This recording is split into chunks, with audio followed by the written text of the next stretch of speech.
Yorana. Bonjour. J'ai 3 passions dans ma vie. J'adore l'enseignement, je suis professeur des écoles. J'adore la formation pour adultes, je suis conseiller pédagogique. Et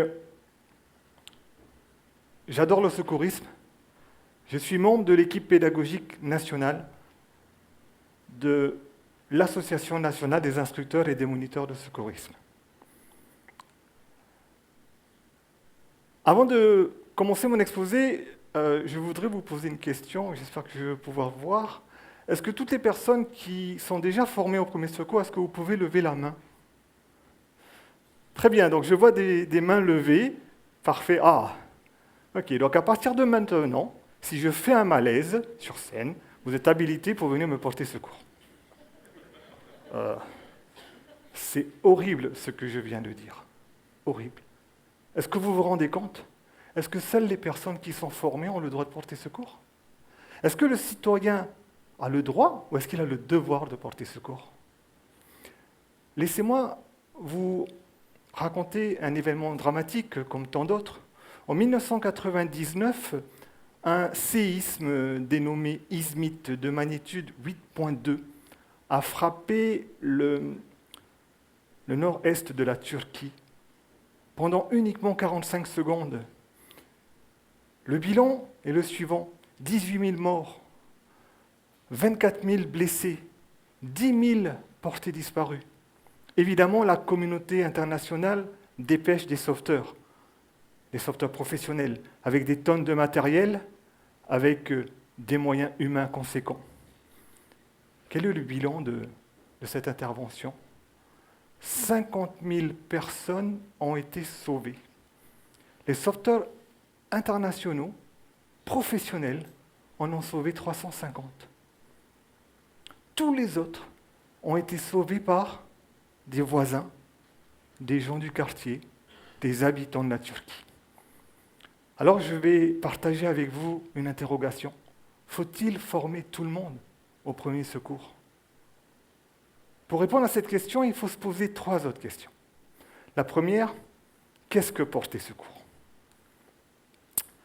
L'espérance de vie humaine a grandement augmenté ces 50 dernières années. En 1950, on estimait que l'espérance était de 47 ans. Aujourd'hui, 70 ans. Les avancées médicales, scientifiques sont prodigieuses. Ces avancées ont un impact direct sur les techniques de premier secours. Ainsi, les techniques sont adaptées, les techniques sont diversifiées, sont surtout améliorées. Vous avez, comme moi, 3 fonctions vitales. La conscience, la respiration, la circulation sanguine. Ces 3 fonctions vitales participent à la distribution de l'oxygène dans notre corps. D'ailleurs, si vous devez un jour, vous ne le faites pas, aller aux urgences, vous êtes considéré comme étant un patient urgent si une de ces 3 fonctions est atteinte. Qu'est-ce que c'est qu'être sauveteur? Être sauveteur, c'est apprendre les gestes simples pour conserver en état de marche ces 3 fonctions vitales. Porter secours pourrait tout simplement signifier conserver la vie. Ce sont des gestes, des conduites à tenir pour conserver la vie. Il existe un comité international qui s'appelle ILCOR. Ce comité est composé essentiellement de médecins. Des médecins reconnus, des médecins qui publient dans des revues très spécialisées et professionnelles. Ces médecins se réunissent tous les 4 ans. Tous les 5 ans. Ces médecins ont défini 4 catégories de gestes. Les gestes considérés comme incontournables, le massage cardiaque. Les gestes considérés comme intéressants, le bouche à bouche. Ma femme étant dans la salle, je ne vais pas faire de blague sur ce geste. les gestes définitivement considérés comme étant dangereux. À un moment donné, on enseignait au premier secours ce qu'on appelait l'hyperflexion de la tête. Et ce geste, hélas, a posé des problèmes au niveau des cervicales des blessés sur lesquels on intervenait. Donc, ce geste a été modifié par maintenant la bascule prudente de la tête en arrière. Et la dernière catégorie, ce sont des gestes à l'étude. En ce moment, ces médecins sont en train de réfléchir sur une nouvelle position latérale de sécurité lorsqu'on met quelqu'un sur le côté quand il est inconscient et qu'il respire. Ils envisagent une nouvelle technique. Comme je le disais en amont, ils se voient tous les 5 ans, et tous les 5 ans, ils remettent à jour les techniques, les conduites à tenir, en tenant compte des avancées scientifiques et médicales, et surtout en tenant compte des retours de terrain. Seulement, la cruelle vérité est la suivante. Même avec des gestes très simples, très très simples, la vie peut ne pas être conservée. Et vous le savez. Peut-on alors continuer à parler de gestes qui sauvent? Il me semble que c'est délicat, c'est psychologiquement délicat. Je vais aller plus loin. J'affirme qu'il y a des gens, il y a des citoyens qui ne veulent pas aller se faire former pour se protéger psychologiquement. La semaine dernière, j'étais avec un collègue de travail qui m'a dit la chose suivante. « J'irai jamais me faire former. Si je suis formé, je serai obligé de porter secours. » D'où ma deuxième interrogation. Faut-il imposer la formation pour tout le monde? Faut-il l'imposer? Les autorités ont défini il y a quelques années de cela un objectif qui est le suivant. Former 500 000 Français par an. Pour cela, une formation a été élaborée, le brevet national de secourisme. Si certains s'en rappellent, excusez-moi, vous n'êtes pas très jeune, hein, le BNS, le fameux BNS, 60 heures de formation. Il a évolué, moins d'heures, 40 heures de formation, et là on tombe sur le brevet national des premiers secours. En 1998, il évolue encore, et il prend le nom de formation au premier secours, avec 16 heures de formation. En l'an 2000, un bilan. Le bilan est simple. L'objectif, former 500 000 Français, citoyens par an, n'est absolument pas atteint. Alors, il n'est pas atteint. On estime qu'à peu près 46% des personnes sont formées, aussi bien en métropole qu'en Polynésie inclus. Qu'au niveau des collégiens, on est à 20% des collégiens formés par an. Alors pourquoi? Tout simplement parce que ces formations, elles sont longues. À ce jour, la formation elle dure 7 heures, et 7 heures, c'est une longue journée. L'examen de fin de formation posait des problèmes d'estime de soi pour les stagiaires. Donc, ce qu'a fait le législateur, c'est d'inventer une nouvelle formation. Cette nouvelle formation va suivre le parcours du citoyen. Le parcours du citoyen, quel est-il?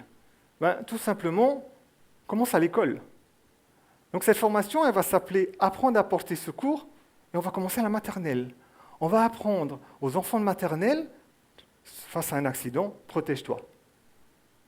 Avant d'aller voir ce qui se passe, protège-toi. Est-ce que tu es en état de conserver ta vie? Protège-toi. On va lui apprendre quoi? D'aller chercher un adulte ou d'appeler. Ensuite, le collège. Vous avez tous entendu parler, le PSC1. Prévention et secours civique de niveau 1. Donc, le législateur a dit on va le faire au collège, au DNB. Suite du parcours, la journée défense et citoyenne, la JDC, obligatoire pour tout le monde. On va appeler ça le PSC2. Évidemment, il n'y a pas de 203. Et le 3, c'est une formation complémentaire lors de l'examen du permis de conduire. Donc voilà la nouvelle formation qui, en fait, apparaît à partir de juin 2001, avec en plus cette notion de ne plus former 500 000 citoyens, mais de former tout le monde. Former tout le monde à porter secours. En fin 2014, le bilan, comme en l'an 2000, ça ne marche pas. Quels sont les freins? Le premier frein, c'est le coût. On est bien d'accord, la vie n'a pas de prix, mais les secours ont un coût. Et la formation aussi. Le deuxième frein, c'est la durée. 7 heures de formation, c'est trop long. Le troisième frein, mais qui est très lié à la Polynésie française, c'est la géographie de la Polynésie. Il y a un surcoût lorsqu'il faut faire venir les stagiaires en Polynésie, sur Tahiti, ou lorsqu'il faut faire déplacer les formateurs dans nos îles. Surcoût de fret, puisqu'il y a du matériel de formation, surcoût de logement, de salles, tout ça. L'analyse est la suivante. Lorsqu'on veut imposer une formation pour tout le monde, il faut en même temps mettre les moyens humains et les moyens logistiques qui s'y rattachent. Peut-être, tout simplement, qu'il faut repenser la formation. Voici ma dernière question. Quelle forme devrait prendre la formation au XXIe siècle? En l'an 2000, le passage de l'an 2000, on est passé d'un système de formation à un autre système de formation. Avant l'an 2000, la formation était basée sur des connaissances académiques, des connaissances scientifiques, des connaissances médicales. Après l'an 2000, la formation en premier secours est basée essentiellement sur des idées, sur des points clés. Et voilà le concept. Former le public à des points clés. Le premier point clé est le suivant. Vous êtes face à un accident, posez-vous la question, est-ce que vous êtes protégé? Si vous devez aller porter secours, est-ce que votre protection est assurée? Ça, c'est le premier point clé. Le deuxième point clé, c'est lorsque vous intervenez sur un accident, demandez de l'aide. Appelez le 15, vous aurez un médecin. Appelez le 18, vous aurez un sapeur-pompier. Appelez le 16, vous aurez des sauveteurs en mer qualifiés.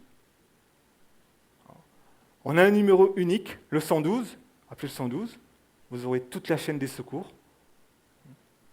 Donc voici les 3 idées de base, avec en plus, les 7 heures de formation peuvent être minorées. Si les stagiaires participent à une formation ouverte, accessible à distance, les fameuses FOAD, à ce moment-là, la formation est minorée, les gens ne viennent en formation uniquement pour apprendre les gestes et s'entraîner aux gestes. L'examen de fin de stage est annulé. Il est remplacé par une formation continue. Le mot d'ordre pour tous les formateurs est le suivant. Rassurer, rassurer, rassurer tout le monde pour que tout le monde devienne des sauveteurs. Et on va laisser les formations axées sur les connaissances, sur du médical, sur le scientifique, pour les sapeurs-pompiers, pour les bénévoles qui œuvrent dans les associations de sécurité civile. Et eux, on va les appeler les secouristes, et eux, on va les appeler les équipiers secouristes. Faut-il former tout le monde au premier secours? La réponse, elle est oui. Oui. Parce que le corps humain a un SAN, pas un SAV, pas un service après-vente, un service après naissance. Le corps humain est bâti d'une telle façon qu'avec des gestes excessivement simples, vous pouvez conserver la vie. Je m'étouffe, j'ai avalé quelque chose, je m'étouffe, tapez dans mon dos, je vais tousser, l'objet va sortir. Je viens de m'entailler l'avant-bras, je saigne énormément, allongez-moi, appuyez, le sang va arrêter de couler. Je suis allongé, je ne vous réponds pas, je ne vous parle pas et je ne respire pas. Appuyez ici, vous allez alimenter mon cerveau en oxygène. Et ainsi de suite. Ce ne sont que des gestes simples.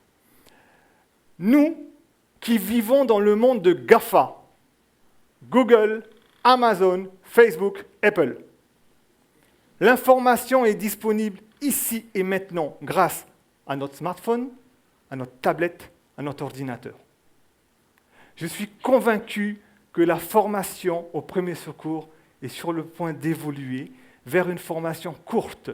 Il nous suffit que de 3 heures pour les formateurs, pour vous rassurer, pour être en face à face avec vous et vous faire pratiquer les gestes et en même temps, avec ça, développer entièrement les outils numériques pour compléter la formation. En conclusion, je vais vous dire la chose suivante. Formez-vous au premier secours, ceux qui n'ont pas levé le bras. Formez-vous au premier secours tout en gardant à l'esprit que, avec des gestes simples, très simples, au-delà de la peur, c'est impressionnant de porter secours. Au-delà de cette peur, quand on pratique des gestes très très simples, on peut conserver une vie, on peut conserver la vie. Je vous remercie. Marouf.